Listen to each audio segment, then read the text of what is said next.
2026 is coming, y'all, and I got some plans. Howdy, howdy, American Texan here, and I love trading cards, specifically the game Wonders of the First. And in this video, I just want to share some of the plans that I have for 2026 now that I've gotten my taste, not only for the game of Wonders of the First, but also a taste of the competitive scene, of the collecting scene, and some of the things that are just on my mind as I wrap up 2025. And if you want to go with me on this journey, by all means, I encourage you to subscribe as I document what it is to live the life of Wonders of the First. As we wrap up 2025, this has been an exciting year for me personally. I backed Wonders of the First on Kickstarter, all from a Facebook ad. You know, now that we're at a time of life where we have some disposable income, I've really gotten into board games, of course, really gotten into comics, and I saw the ad, and what Wonders of the First really reminded me of was the fun I used to have playing Magic, but they also really spoke to what annoyed me about Magic, which was reprints, banning cards, how competitive and fierce the scene is. And to be honest, I much prefer building things up or going along with something at the ground level rather than coming into an established scene. It's why I love smaller churches, smaller ministries. I like getting in with companies and partnering with small startups on the way up.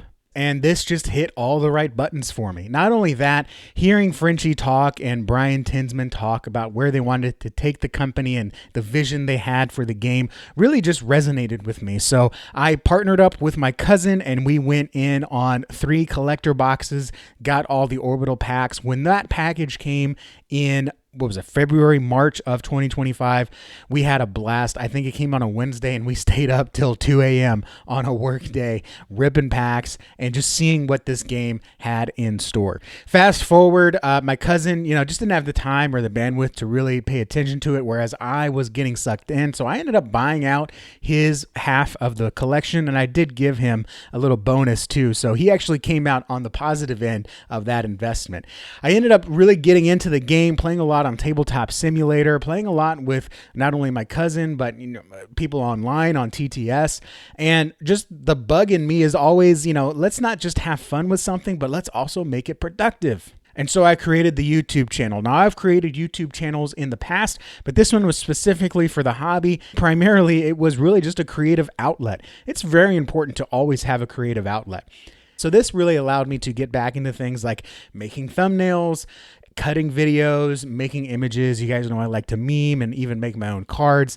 And so I really enjoyed a lot of this YouTubing. But then SCG came to Houston and I got to play in the SCG tournament. And that's where everything changed for me. That's where I really got the bug of Wonders of the First and specifically the competitive scene. That's where I really got to see not only where Wonders is with the community and meeting people that I only knew on Discord or meeting people that I didn't know played, but also really seeing where trading cards are right now and the possibility of where they could go in the future, seeing other more established games at the convention. And yes, playing in the competition showed me not only where I was lacking in my knowledge of the game, but also where I was just happening to excel at the game. Not even placing and sealed in the top 16, but then going into the top 4 if constructed. I had a blast, and man, I got a taste for blood. From there, I really doubled down on not only my content and my focus on the YouTube channel and supporting the community, but also in my own personal gaming, trying to work on my own experience, my own deck building, my own practicing, the way that I view the game.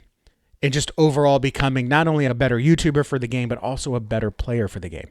And in Vegas, I saw just how much further I had to go. I did great in Sealed. I did great in 1250. But when it came to the Stone Seeker Cup, I was hung out to dry. I was humbled. I really got a lot of my weaknesses thrown in my face. And not in a bad way, in a good way. And I really saw not only where this game could go, but how much of an uphill I had personally when it came to, hey, do I really want to take this seriously? So coming into 2026, there's a few things that I want to take seriously.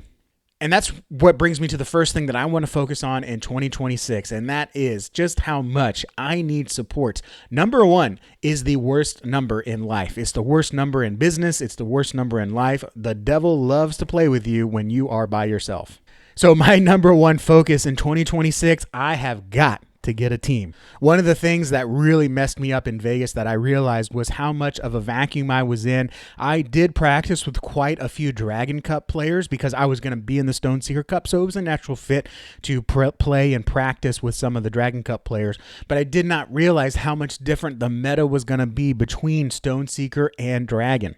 Not only that, I just did not have a lot of blind spots shown a light on. And so the deck that I brought, which was a very much controlling and nullification deck, it did not hold up at all with the Patria meta and the, hey, you can control and null whatever you want. I'm just going to stomp more down your throat. And that kind of worked in Houston. That kind of worked on tabletop. It definitely was working against some of the Dragon Cup decks, certainly not the more competitive ones.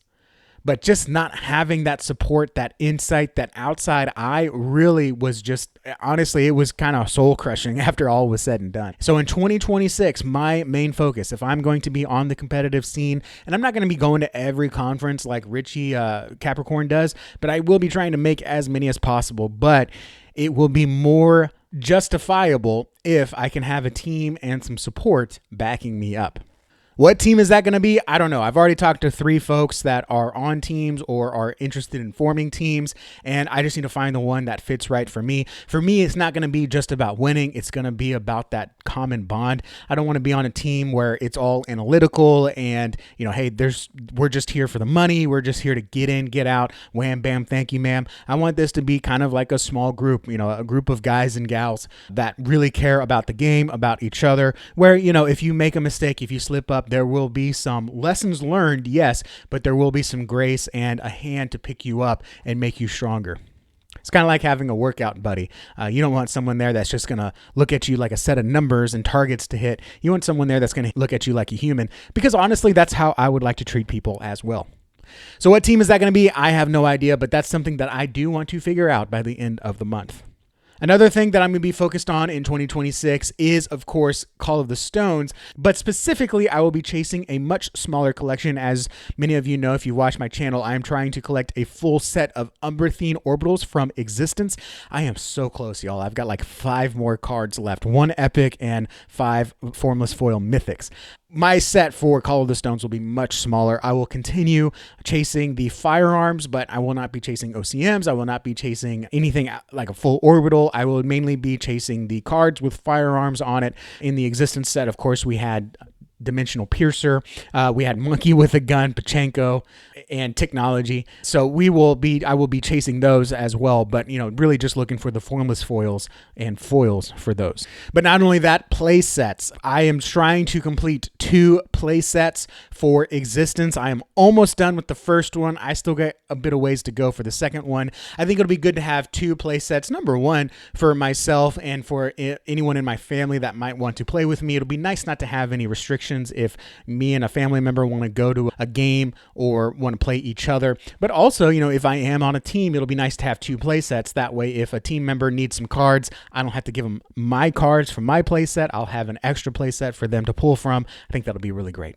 So yes, Call of the Stones, I want to build a play set. Existence will also probably be closing their print run at the end of 2026, so it's that much more important for me to go out, get some cards, trade some cards, probably just flat out buy a few cards to complete not only my play set, but that second one, but also going into Call of the Stones to be able to have 2 play sets from that one.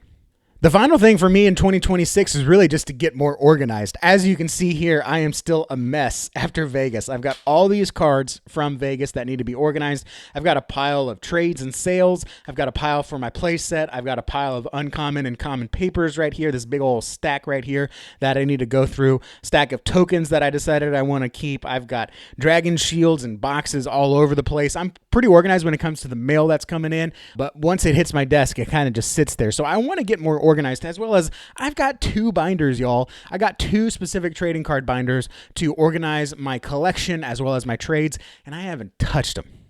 So I definitely want to get more organized in 2026. You know, I think we all look at stuff like this and say, hey, you know, this stuff needs to be done, and we kind of do one bulk section on a Saturday, and then we don't we let this build up again for another quarter. I don't want it to be that way. I want it to have a clear desk, so I'm gonna have to staring down all these cards in the face. So I definitely want to get more organized in 2026. So that's my plans for 2026. Of course, we'll keep going with the content. I didn't realize how busy I would be in December, so I didn't get a Wonderful Life vlog video up yet this week, but I will next week. It'll be good, and we'll have a lot of mail to open up. Thank you guys for watching. If you want to see more Wonders of the First videos or videos on trading cards in general, by all means, subscribe to the channel.